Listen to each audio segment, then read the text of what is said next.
Assalomu alaykum yana bir hammaga. Demak, hozirgi darsimiz kategoriyalar bo'limiga bag'ishlanadi.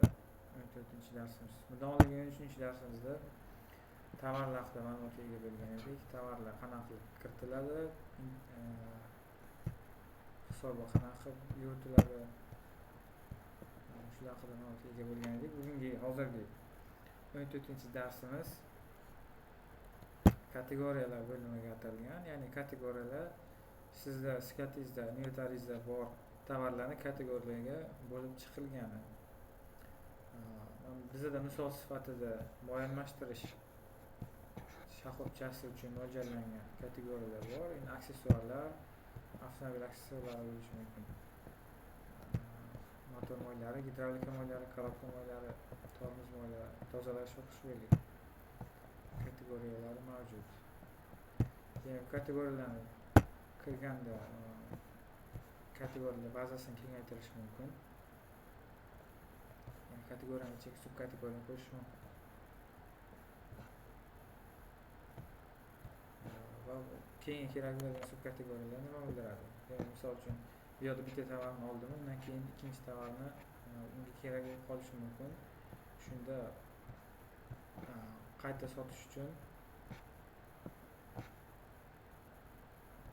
ketma-ket kategoriyalar yaratilib borilishi mumkin. Bu yerda kategoriyaning rasmi, shu kategoriyadagi tovarni haqidagi ma'lumotlar yoki hujjatlarni yuklash mumkin bo'ladi.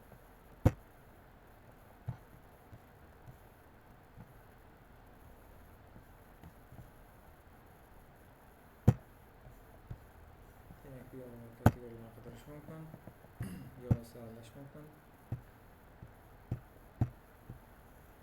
Bu yerda esa yangi kategoriya paydo bo'lib qolgan holatda qo'yish mumkin bo'ladi.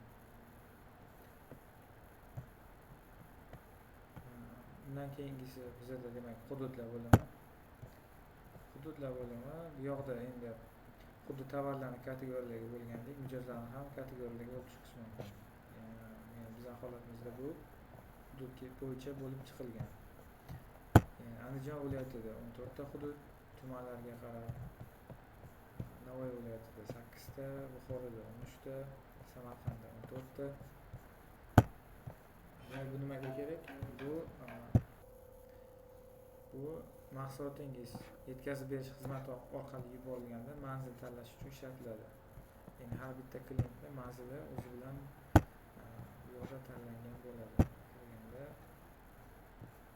hududlar qismida, misol uchun Xorazm viloyati, Qorovul shahri. Ya'ni buning hammasini hududlar qismidan to'g'irlash mumkin.